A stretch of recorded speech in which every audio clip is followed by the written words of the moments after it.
Hi everyone, and welcome to another astrology update. Now, we have reached a very important moment when the sky is simply filled with extremely important, life changing, karmic celestial conversations simultaneously.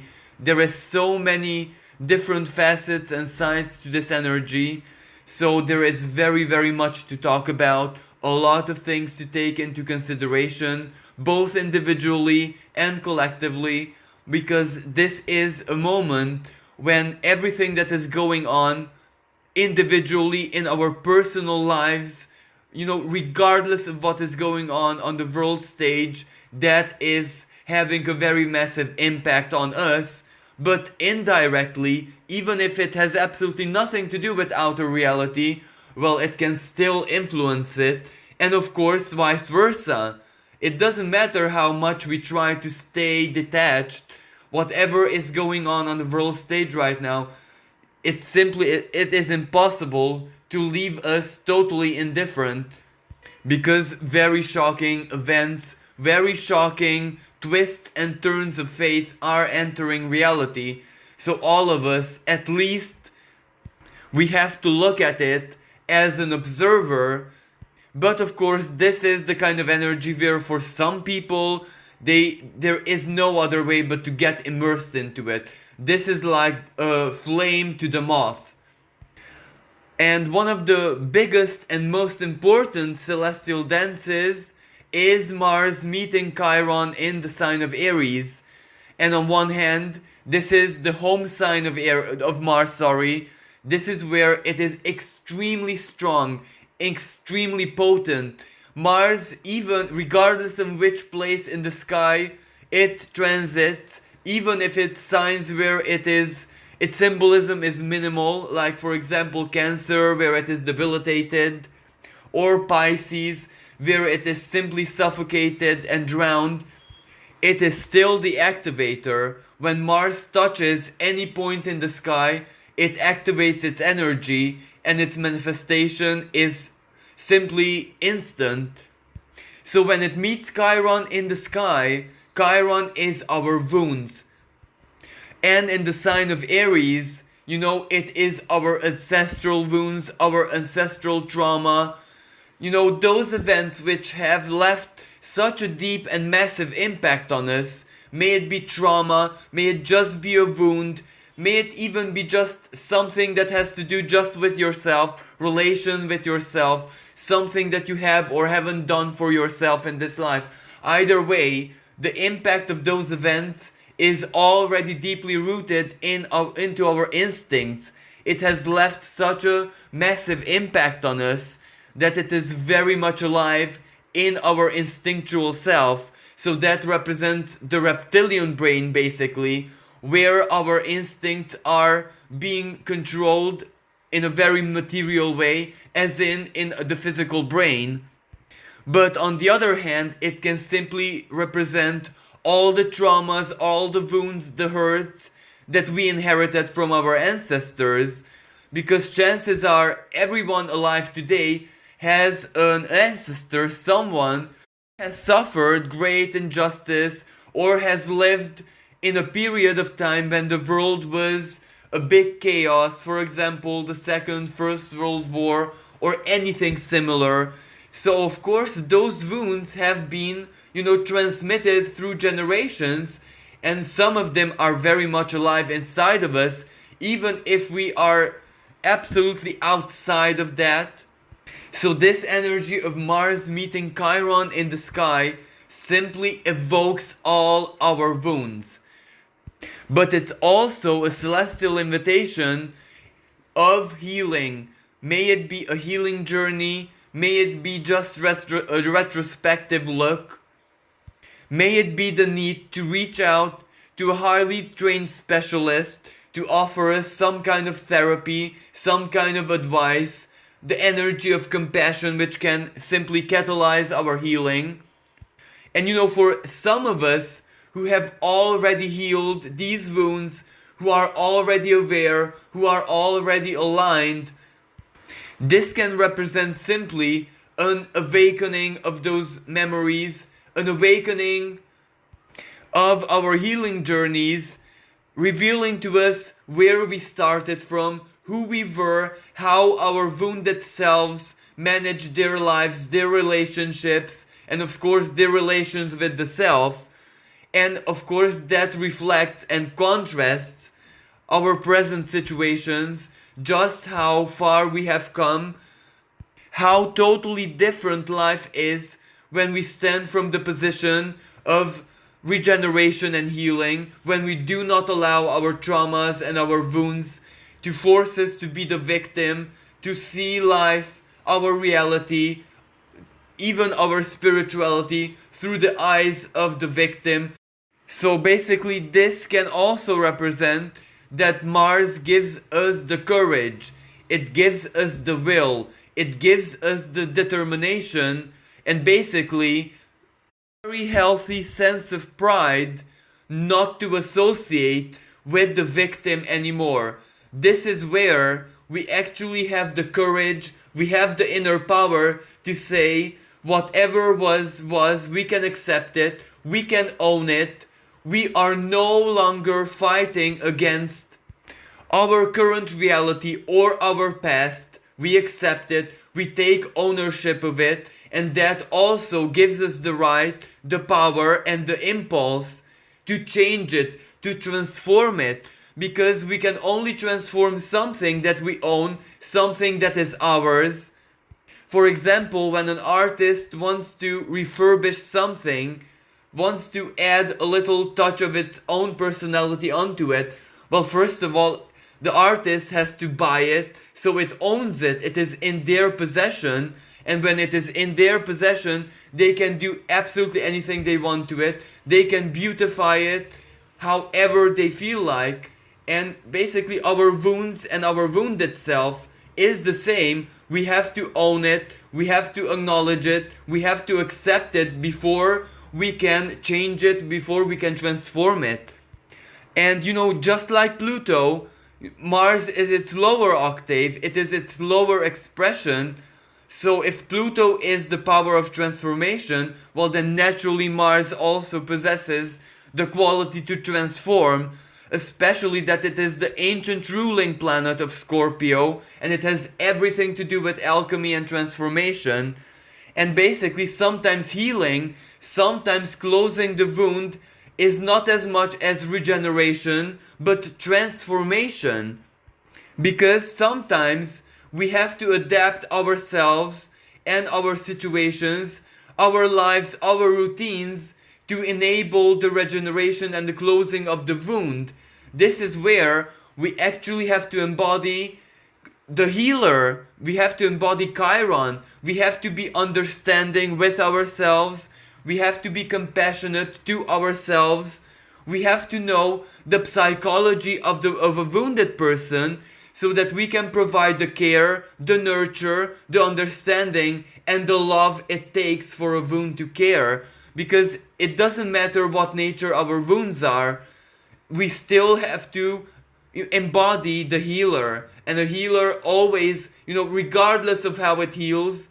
For example, a nurse, of course it heals, physically. It heals with science, with technology, with her life experience, with her know-how. It binds the wound physically. It applies disinfectant, it applies healing salves. But that is just one side of the spectrum. She equally heals with her spirit, with her smile, with making the patient comfortable, with taking away the patient's fears, with making the patient believe in their healing, with reassuring the patient with everything that they're in good hands. So that is another 50% of the nurse's job. So basically, regardless if the nurse was trained for it, she is still a psychologist unofficially.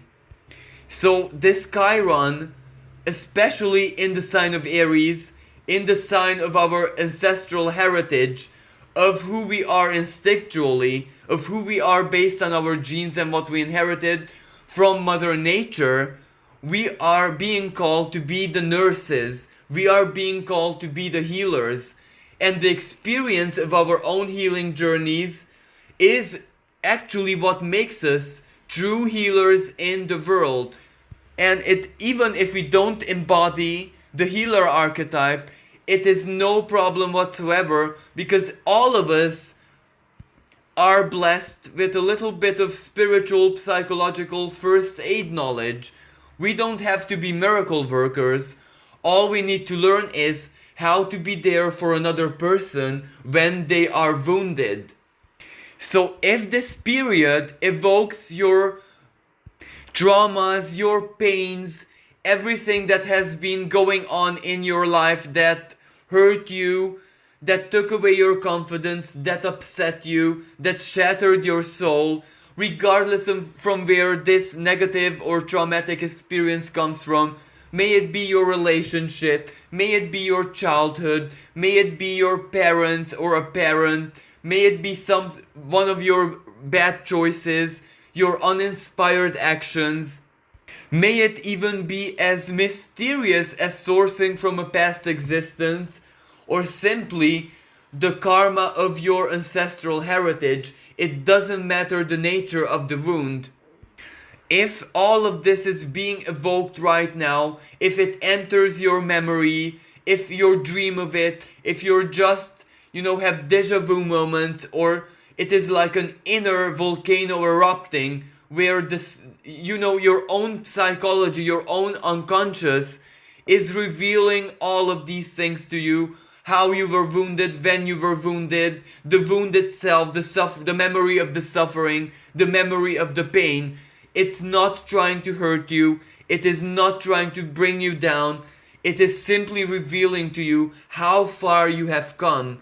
It is simply revealing to you how you became a healer yourself without having to do any special training, just embracing your own experience, just by trying not to be the victim, but to step into the shoes of the wounded person who hasn't given up even for a second its own regeneration and the hope of its own healing.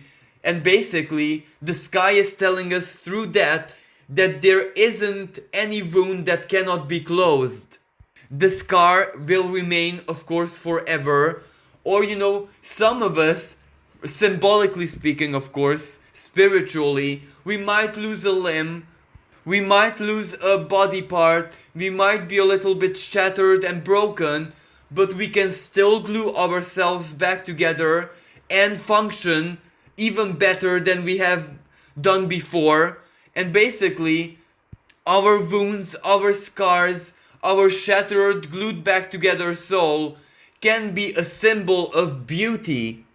Because, a veteran, a war veteran, Aries, the sign of the warrior, Mars, the planet of the warrior, the god of war, well, they bear their scars like decorations, like honors, like a memory of a battle they survived with honor, with dignity.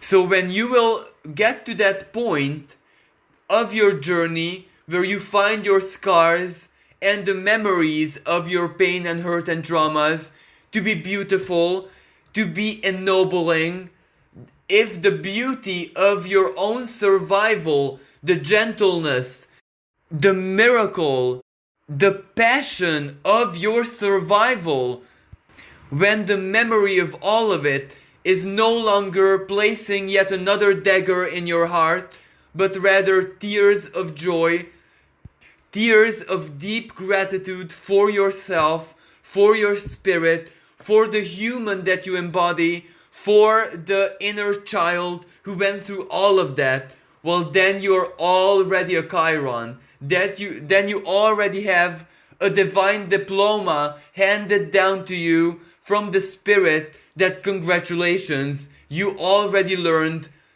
how to become a spiritual first aid person.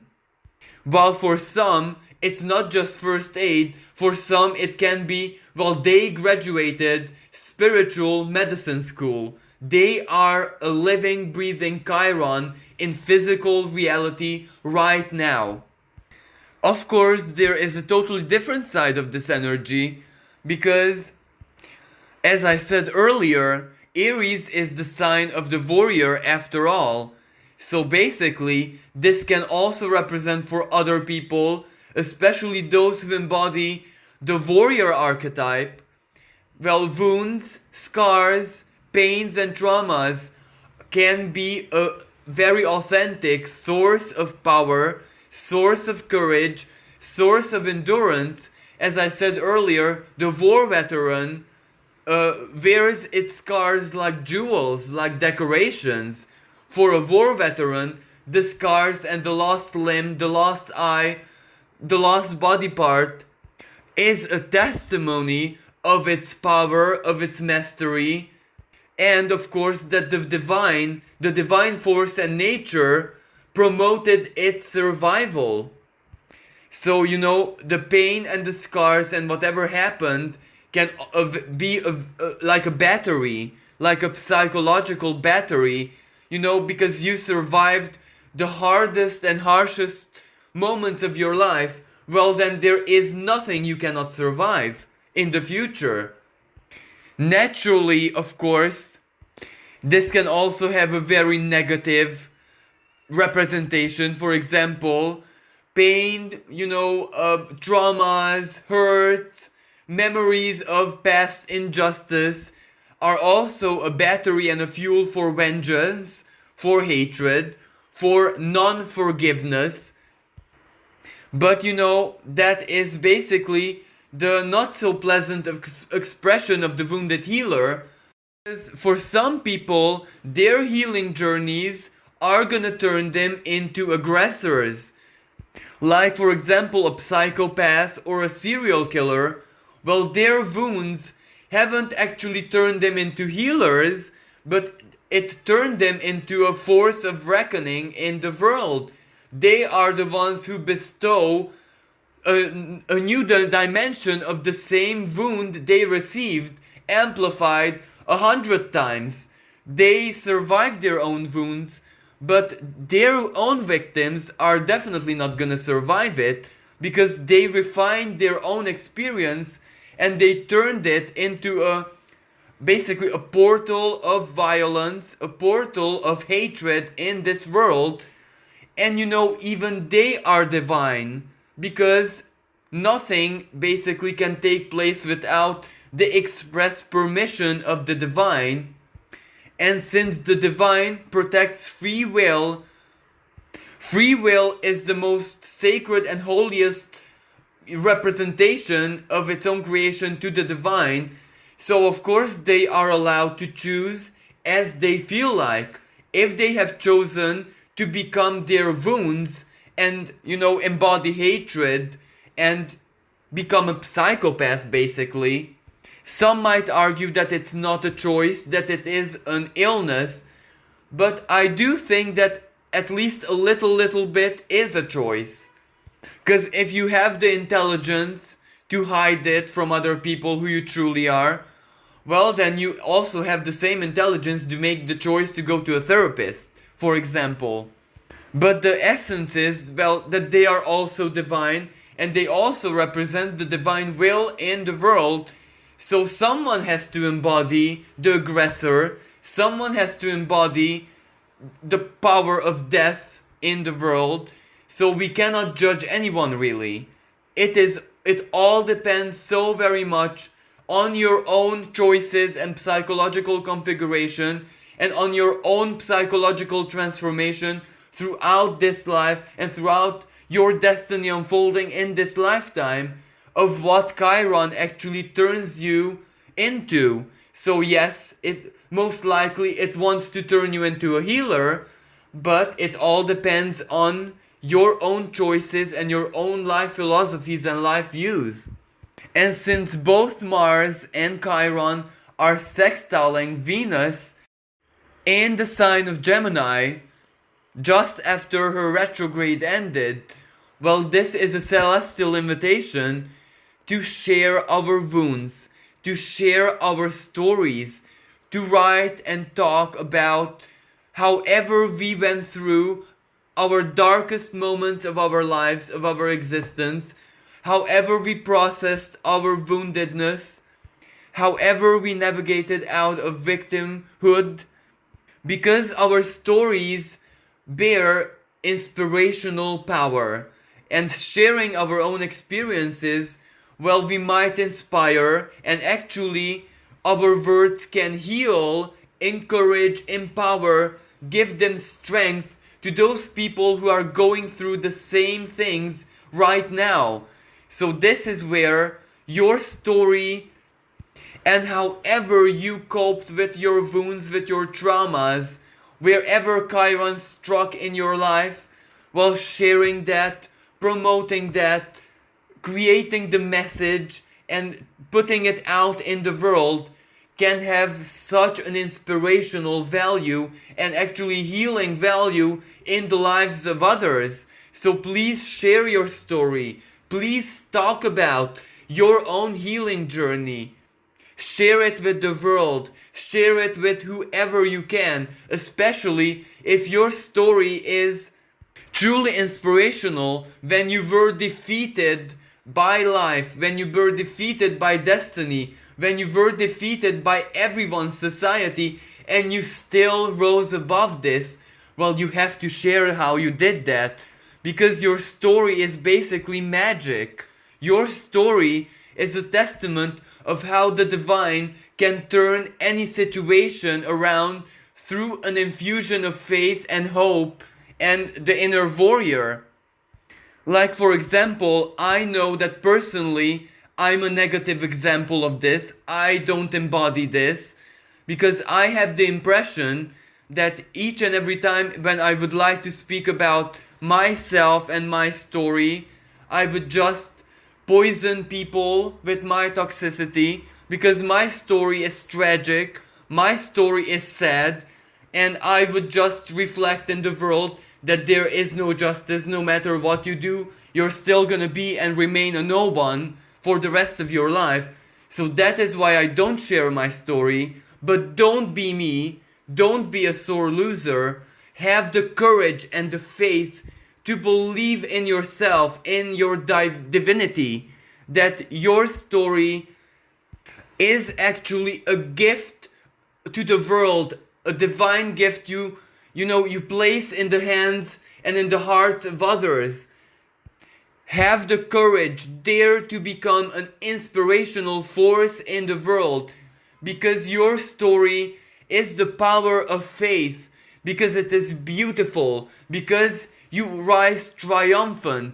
The fact that you're alive right now is already a proof, a physical, palpable proof that you have done something great in your life, in your distant past, that you have survived with grace, with dignity, that you didn't shy away from any darkness, any hardship.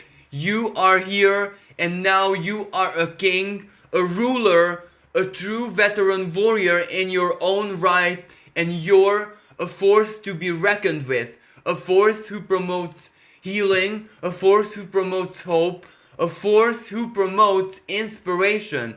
So have the courage to believe in yourself. Now, what this means on the world stage, now that is pretty obvious. I can basically tell the whole story with one sentence. George Floyd, Black Lives Matters. This is the main karmic theme. The old wounds, the old injustice, the old ancestral trauma surfacing, so all of us can look at it collectively. This is where we are just one living, breathing entity formed by the collective individuals. So all the social injustice in the world is everyone's deal. It is everyone's business. Everyone is involved in it. So basically, it is everyone's duty to heal their lives individually, so that the collective reality can be much more balanced, much more healed, and much more basically wounds and hurt and pain free. By making our own lives more fair, more just, we contribute to the big global justice. And I don't mean human justice, I mean divine justice. But of course, talking about justice, this is where we get to the other very, very relevant and significant energy, where today the sun from the sign of Cancer, so Cancer is our emotional world, it is our nurturing energy, our nurturing powers, our inner powers. It is the home of the moon, the mother, the soul, the emotional world, our past, our ethnic origins, our ancestral heritage, our homes, even our physical homes, our families, who we regard as a family, our soul's place in the world. So all of these symbolism of Cancer and the sun being here illuminates this, so it adds a lot of importance here. And of course, this is where the light of our consciousness shines through in the present moment as well. Well, it is standing across the sky from Jupiter and Pluto. And the opposition with Jupiter today is exact. And Jupiter is the planet of inner truth, of faith, of justice. Subjective justice, so basically human justice as well. Because, divine justice and karma falls much more in the rulership of Saturn. But surprise, surprise, Saturn is also in the sign of Capricorn and in an erratic degree, so its symbolism is greatly amplified, especially that it is the ruling planet of that sign. While Jupiter is conjunct very, very close to Pluto, so it expands the symbolism of Pluto, and Pluto is also truth. It isn't actually justice, it is just the objective, hidden, secret truth being revealed. So today is the start of a very, very karmic period. Now don't get me wrong, the opposition of Sun, Pluto, Jupiter and whatever, well, it takes place every single year. So every time when this opposition takes place, it is basically a time of reflection, a time of stock take. It's a half a year cycle when reality, physical reality, reflects back at us how well we done in our lives, how generous, how truthful, how honest we were. Jupiter or Pluto, for example, what we did with our powers, how much have we used it to manipulate other people, how much have we used it to be truthful, how much did we allow other people to have power over us. For example, our bosses at work, the director, the social hierarchy, centralized power, all of this. So basically, this energy is nothing new. It takes place every half a year.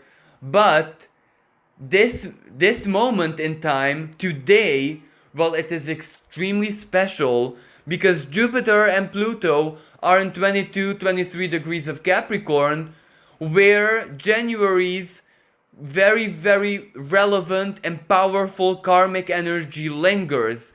Because on the 12th of January, this is where the very rare once every 500 year Saturn-Pluto conjunction took place in the sky. And what it produced, well, it was the global crisis, the coronavirus situation, the deconstruction of centralized power, all the drama, the big corporations and the economy and the social political systems collapsing. So everything that is going on in the world right now. And since the opposition takes place exactly at this degree, so Jupiter and Pluto reactivate the symbolism of January's conjunction. So that means that on one hand, yes, it is a time to reflect. It is a time when karma shows us exactly in a very palpable way through material reality, Capricorn, where exactly we are in our lives materially, regarding justice, regarding our faith, regarding our inner truth, regarding our powers, our personal powers, because Jupiter and Pluto are retrograde, Saturn as well, of course. but the opposition with Saturn is not direct yet, not exact yet, sorry. That is going to be more exact around the 20th of the month. Surprise, surprise, we also have a very powerful anaretic new moon in the sign of Cancer, another one in Cancer. So the Saturn opposition, when it's gonna be exact, now that is gonna be a big deal, but I'll speak more about that later on when we get closer to the 20th of the month. But right now we have the Jupiter and Pluto opposition, and that is more than enough because it is extremely karmic. Now, this individually, this really depends on your life, on your history, on your story, on your own individual chart. For example, for some people, this can be quite a sad time because, it's an emotional trigger as well, the Sun in Cancer. For some people, it's like karma telling them when for example, this is just an example, you were a really loving and kind person, you were always honest, you were always considerate, compassionate, etc. But because you don't have power over the material aspect of your life, because it doesn't matter why, well, you cannot harvest infinite riches and great prosperity right now. So you have to basically accept another kind of harvest, gratitude, love, appreciation from your friends, family, whoever you were compassionate for. But for some people, for example, if they have lost all their material security because of the coronavirus situation, for example, well, it's not going to be a very happy time, even if the universe fills them with 10 million emails or phone calls or text messages of people thanking them for who they were. It's still not going to be a very happy time. But, it can play out in a totally different way, where, for example, some people have been abused and, a lot of injustices happened in their lives by other people. Well, for example, for them this can be a time for justice when all the other people who contributed to the unfairness, to the inequality in their lives, who have abused them, who have used them, who have cheated or whatever, well, for those people, a karmic wrath can descend upon them, where they might be put in front of a court of justice to answer for their bad deeds, for their crimes, or karma can just, do whatever it has to do in their lives. So if you've been a victim of a great injustice, this can be a time when the universe actually shows you how very alive and how very real divine justice is. So it can be a time of great delight, a time of releasing the injustice and whatever has been done to them, because karma has acted and justice has been restored. But as I said, individually, this is basically a reality check of where you are in your life. And of course the universe reflects back at you the reality of your life. May it be emotionally, Sun in Cancer, may it be materially, professionally, Jupiter and Pluto in Capricorn. Pluto in Capricorn bears the symbolism of the power of money, the god of money, the god of wealth.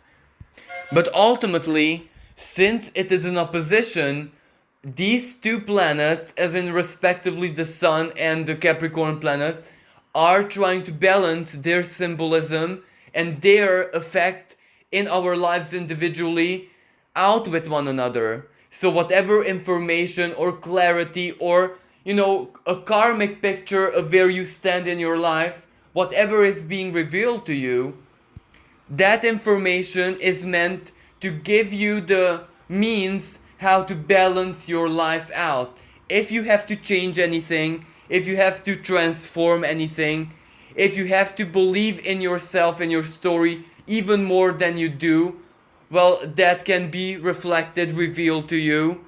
If you have to surrender something, if you have to terminate something, For example, a relationship, a job, a career, well, that can be revealed to you.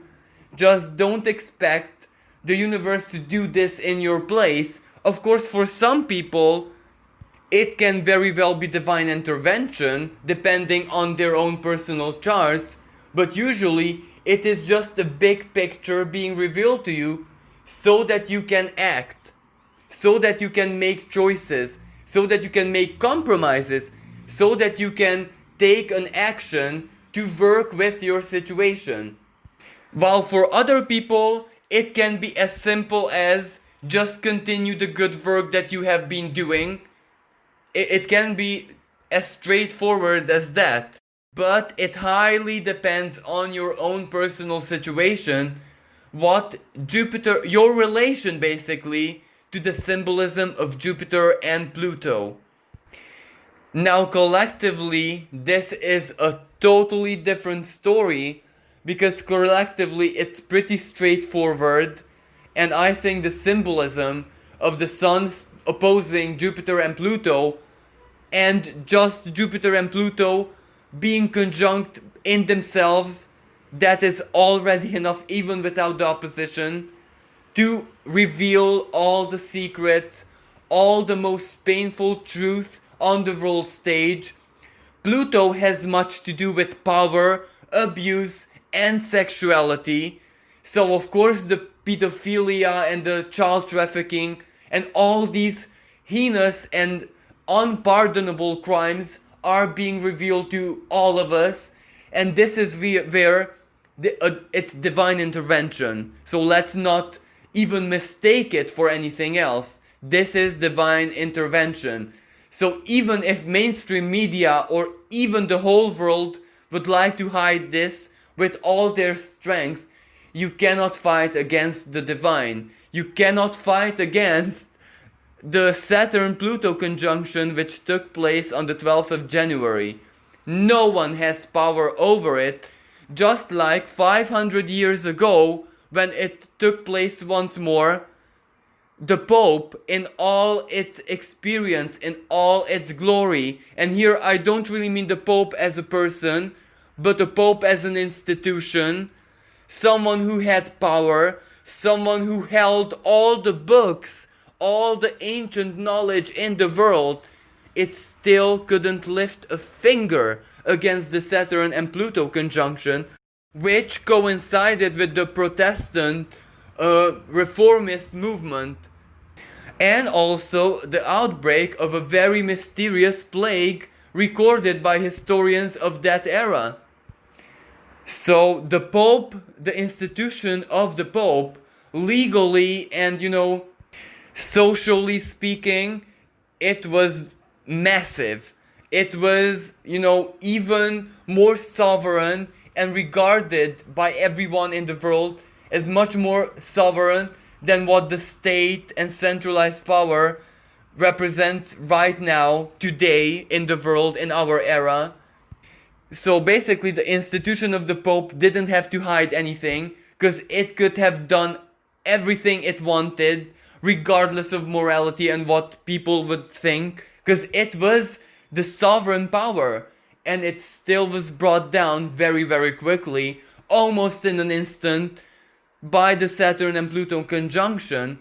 So centralized power right now has absolutely no choice. The truth is gonna come out either way. It doesn't matter what media does. It doesn't matter what any being does. And this was a hint for those people who think that it's in extraterrestrial hands or whatever. Even if it is, it doesn't matter. They cannot do anything against this. So basically, this is where there's no turning back. This is where karma has begun, the process of deconstruction. The change has to take place. There is no way out. There is no escape. There is no old normality anymore. Whatever are gonna be revealed are gonna change the world forever. And it's not a miracle. It is simply the information, the North Node in Gemini, that is gonna change the world. The information, whatever really happened, the secret coming out, is enough to change everything. And basically the opposition, the sun, the light of our consciousness, witnessing all of this, taking it in, standing from the sign of Cancer. Cancer is our emotional world.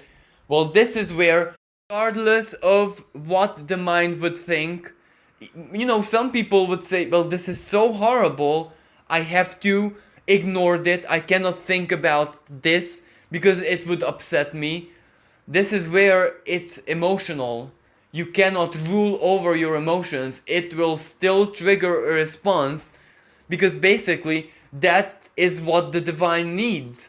When the divine wants to find out what your opinion is about something, well, it's gonna deliver you the news, and regardless of what you think, you are still gonna have an emotional response to that, and that is already enough, because through just feeling that emotion, just deciding what that specific information or elevation or secret being revealed is to you personally, that is already you projecting your power and your judgment onto the world. And the divine doesn't want to judge it alone. It has to judge it through us. We are 50% of the big picture. Don't think that karma is blind and it acts as just a program, a divine program. No, it works with us. We are co-creators. The divine will always ask us what our opinion of this is. But our opinion, it's not going to be a human opinion. It is going to be the opinion of our souls. So there is no way lying. There is no way we can, alter it. There is no way when the divine asks for our judgment and our opinion, there is no more illusion and Maya there, because it will go straight to the nerve. It will hit the nerve. And when the nerve is hit, we will gonna be soul level honest with the divine just by that emotional trigger, just by feeling that emotion, even if it's for 0.1 millisecond, it is still enough. You already contributed with your own soul's judgment to it, so that is going to be integrated in the karma. If you don't want to partake in any of this, well, there is only one solution, what the Buddhists do: retreat in sacred solitude, and then the divine will not interfere with your solitude. And this is exactly why any kind of judgment is so very subjective, and there is no objective reality. There is no 100% objective truth. Everything is subjective, and that is what Jupiter retrograde is teaching us, that it's okay to be subjective as long as that subjectivity is truly authentic from within you. You can have any opinion you like, you can feel however you want to feel, as long as it's yours, as long as it sources from your heart and not influenced by anyone. Even if it's illusion, it's no problem at all. Illusion, the Maya basically, it is needed, it is still the divine, it is how the divine influences and creates us. Our whole lives, our identities are a big Maya, are an illusion, but that illusion is alive, it is evolving, it is divine, and as long as it's authentic, it is absolutely fine, it is perfect. That's all that is needed from us, to be honest and authentic to ourselves. And by doing that, we are not enslaved by any other illusion, but just by our own. But our own illusion is our own story. It is who we are. Without the illusion, we would have to immediately integrate back into the source. We have to become totally one with the Creator, because it would take away our individuality. So the illusion is not a bad thing, as long as it is our own personal, soul level, truth and authentic illusion of our own existence, our perception of life.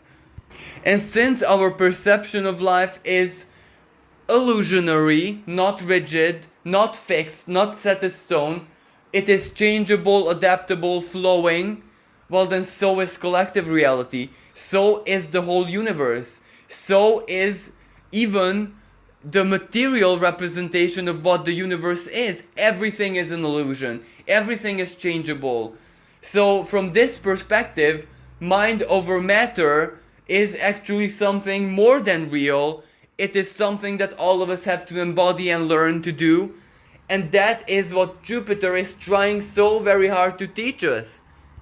And this is why we shouldn't really fear anything, because it doesn't matter what happens on the outside in the world. Well, it's still an illusion, and we can determine how we react to that illusion. If we don't want to own it, well, we won't own it. But of course, not owning it requires absolute detachment, which, is only possible if we reach the level of the Buddha, for example. But if not, as long as we own our own little part in it, we are free. We just have to own our own actions and reactions, our own karma, and apart from that, reality can allow us to be free. And last but not least, there is also a very, very beautiful aspect. Neptune retrograde from his home sign of Pisces. I know I said this in a lot of my horoscopes, but I have to say it again. What a blessing for all of us alive today is to tap into the energy of Neptune traversing its home sign of Pisces, because Neptune moves so slowly that if you're not a generation who is born when during your lifetime Neptune can enter into its home sign, because it takes Neptune 180 years to traverse both of the 12 signs, well then, you will never get the expression of this energy ever. So for all of us alive today, this in itself, that Neptune is in that part of the sky, it is an infinite blessing. Because Neptune in Pisces is the gentleness, it is the unconditional love of the source.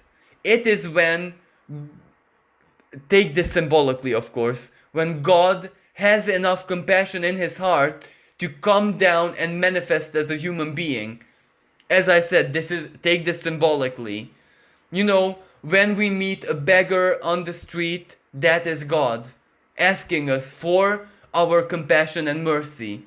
When we get an email of someone, even a total stranger, asking for help, and I'm not really talking about the email scams and the begging and all of that, where people make fake accounts that they're starving in Africa or whatever and you want to help them, when it's actually authentic. Or when, for example, you walk on the street and you see a dying kitten or whatever, and that is the divine inside the kitten asking you, well, what are you gonna do with your divinity? Are you gonna help another being, or are you just gonna walk away? So basically, this is when the divine is truly here with us, because it is more alive inside of us, especially in the unconscious Pisces, than any other time when Neptune is in home sign of Pisces. Because Neptune, in its most metaphysical expression, can be the gateway of the divine mind and soul through us, that it can enter the world and take effect. And so Neptune from his home sign of Pisces reaches out in supreme harmony to the sun in the sign of Cancer. So this is a celestial infusion of divine grace, of compassion, unconditional love, the energy of miracles being injected into the core of your being. Basically, symbolically, once again, it is like an injection of minerals and multivitamins which can boost up your health. So it is a wonderful energy. And my suggestion to everyone listening to this, and I know that most people probably didn't have the nerve to listen to my mumbo jumbo all 50 minutes, but this is my true soul level recommendation, that use this energy. Just pick a quiet moment or a quiet space in nature or wherever you feel comfortable.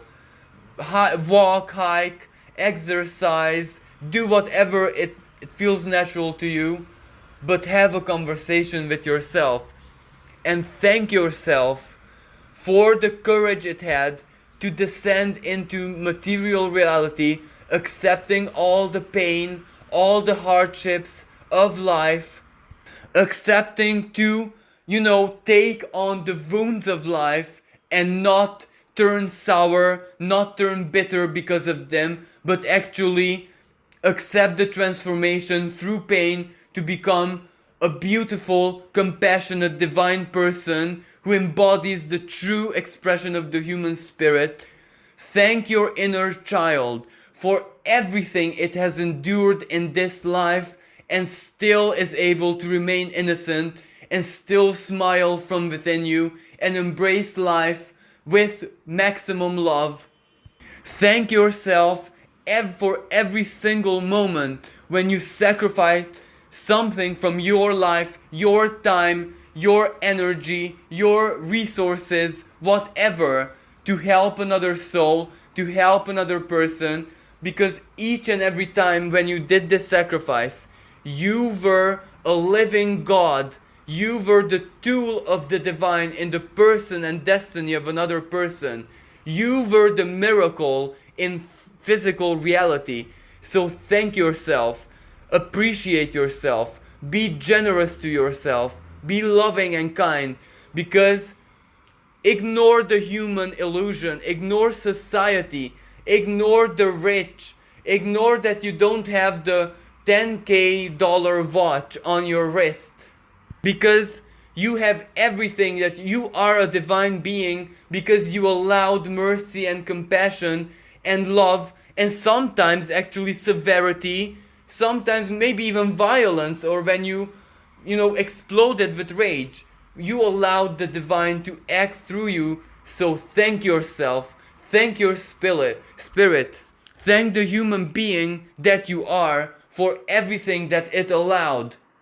And chances are, when your life was full of hardships, when your life was full of limitations, well, that is a sign that the divine was more alive in your life, in your destiny, than in the lives of those who were only living the Maya, the big illusion, the illusion of easy money, the illusion of easy success, the illusion of admiration and superficial love, the ego.